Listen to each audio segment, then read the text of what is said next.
Hola amigos, hoy vamos a hablar con la profesora Zaida Fernández de la Baldwin School de Puerto Rico. Bienvenida, profesora Fernández.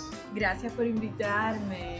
Bueno, es un gran placer hablar con una de las mayores expertas en lo que tiene que ver con el programa de AP del College Board. Y la primera pregunta que le vamos a hacer es, ¿qué consejo básico le podría dar a los estudiantes de AP que se preparan para dar el examen? Muy bien. Consejo número 1 es asegurarnos de haber leído los textos. Y podemos organizar esa lectura con esos elementos básicos. Ustedes deben recordar siempre el autor, la época a la que pertenece, y hay maneras de poder crear una conexión entre lo que hemos leído y ese autor y su momento histórico. Palabritas, por ejemplo, cuando mis estudiantes hacemos el Renacimiento, pensamos en palabras como equilibrio, el soneto, la naturaleza idealizada, el carpe diem. Y esos conceptos nos van quedando, porque esto es algo maravilloso. Una vez que tenemos una lectura, tenemos en lo que yo llamo este disco duro, queda permanentemente una información que con estas palabras yo puedo después recordarlas en el momento del examen.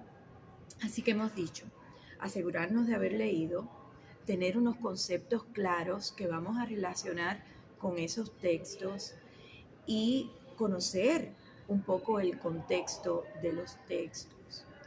El otro elemento que parece muy importante es que nosotros sepamos cómo relacionarnos con los 4 tipos de preguntas que vamos a tener. Exactamente, o sea que ahora vamos a dar consejos específicos sobre cada género literario.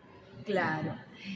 Bueno, género, voy a hablar de las preguntas, ¿no? Sí, Pregunta número 1 siempre me va a pedir el autor, la época, y que yo sea capaz de explicar un tema en específico. Es una pregunta breve y tengo, como dice el profesor Cabrera, que conocer el género del cual estoy hablando y conocer también el tema que me están pidiendo. Porque tengo 15 minutos. Fíjense que la palabra explicar no quiere decir analizar, sino que yo voy a dar unas razones y unos motivos específicos por los cuales ese tema se ve en ese texto que me están preguntando. Pregunta número 2. Aparece un tipo de texto distinto al que hemos estudiado. Va a aparecer, nos van a pedir siempre que hagamos una comparación entre el texto que hemos estudiado y una obra de arte, una pintura, una fotografía. Y vamos a buscar elementos de comparación en relación a una época histórica, un movimiento literario, una técnica en específico, un género en específico. Tengo 15 minutos, pero en esos 15 minutos, lo primero que voy a hacer es, mientras leo, ir marcando. Leo mi pregunta y voy marcando. Me están preguntando sobre el tema de las relaciones familiares.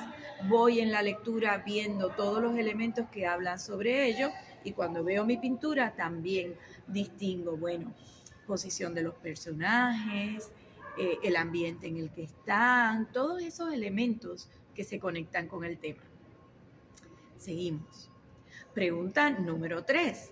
En esa pregunta yo voy a analizar, voy a hacer un ensayo y en ese ensayo tengo que asegurarme de ver los recursos o las características que tiene ese texto por su género, ya sea un poema, un ensayo, una comedia del siglo de oro, como El burlador de Sevilla, un cuento, y relacionarlo con una época o con un momento literario, ¿no? Una época literaria.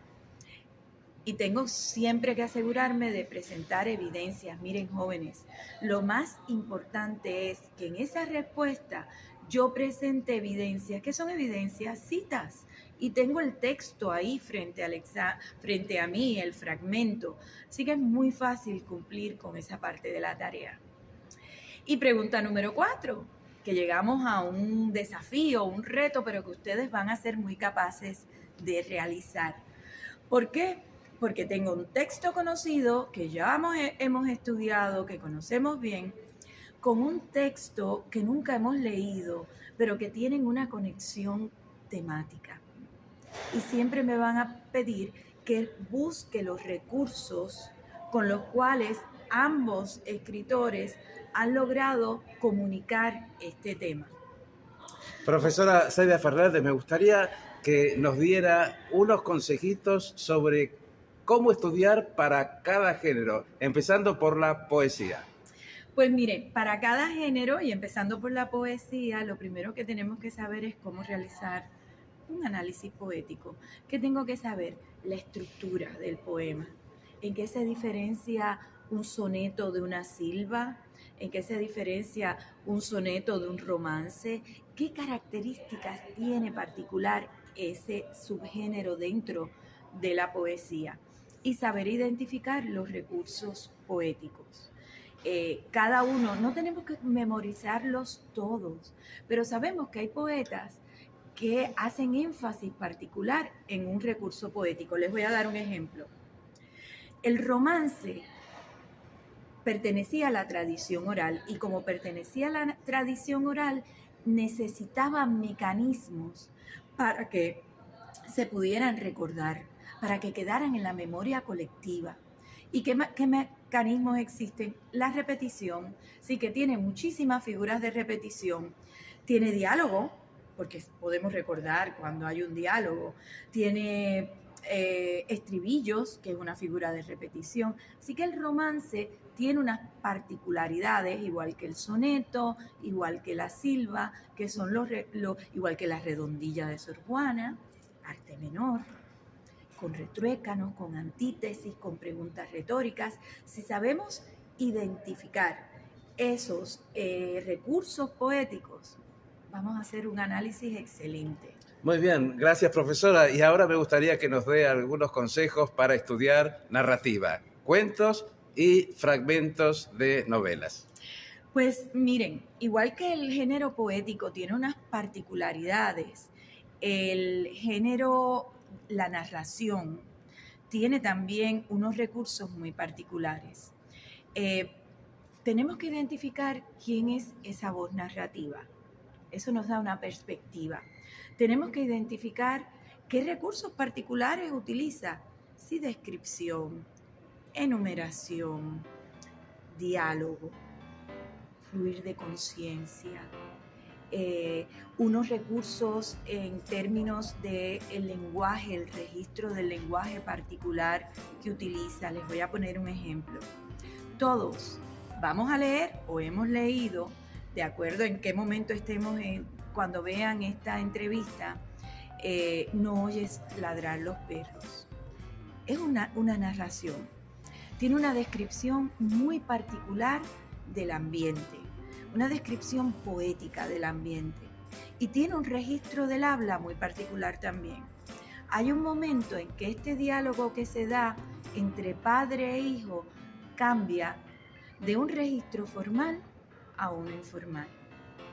Y el escritor ha decidido que esa es su forma de marcar un conflicto y por lo tanto el tema que se da dentro del cuento. Así que esos detalles son los que verdaderamente construyen el tema dentro de una narración. Y como ustedes saben, amigos, también en los exámenes de la AP hay teatro latinoamericano y español. ¿Algunos consejos para estudiar el teatro, profesora? Claro, el teatro tiene también su lenguaje en particular. Y en el teatro nosotros vamos a estar atentos no solamente al diálogo, sino a las acotaciones, porque esas acotaciones nos comunican muchísimo.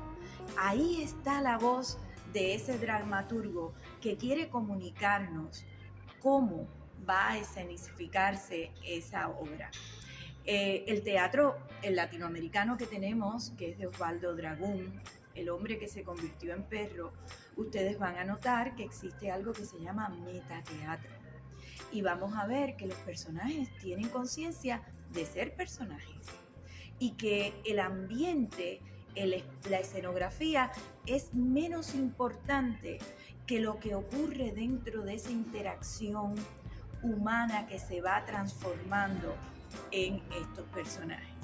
Y si vamos al teatro del Siglo de Oro, ese teatro barroco que encontramos en el Burlador de Sevilla, vamos a también ver unas particularidades. Ustedes van a notar que cómo es posible que tenga un dinamismo escénico tan grande, que en el primer acto tengamos una escena en Nápoles y después una escena en Tarragona y después una escena en Sevilla. Por lo tanto, estamos viendo una característica barroca que es el dinamismo, es el exceso barroco, ¿está bien? Así que cada época y cada género tienen unas particularidades especiales. Así es, y como usted, profesora, ha tenido tanta experiencia con tantos estudiantes y además con sus hijos, me gustaría hacerle la última pregunta que se refiere a cómo prepararse esa mañana antes de salir de la escuela. ¿Qué le decía usted a sus hijos y qué le sugiere a sus estudiantes? Pues miren, yo me reúno con mis estudiantes casi siempre ese sábado antes de que ocurra el examen. Intercambiamos un desayuno. Y una vez que salimos de ese repaso, les digo, ya todo lo tienen hecho. Ya ustedes saben, ustedes se han apropiado de ese conocimiento. Ahora tenemos que tener calma, alimentarnos bien, un buen desayuno, sin exceso de azúcares, sino mucha fruta, mucha hidratación y llegar tranquilos, temprano al examen, preparados con todas nuestras herramientas y sobre todo con una seguridad de que hemos tenido un año muy intenso y que ahora somos dueños de unas lecturas y un conocimiento que va a acompañarnos el resto de nuestras vidas. Muy bien, muchísimas gracias, profesora Zaida Fernández, por estos consejos maravillosos sobre cómo prepararse para un examen de AP. Muchas gracias y hasta pronto. Gracias a ustedes.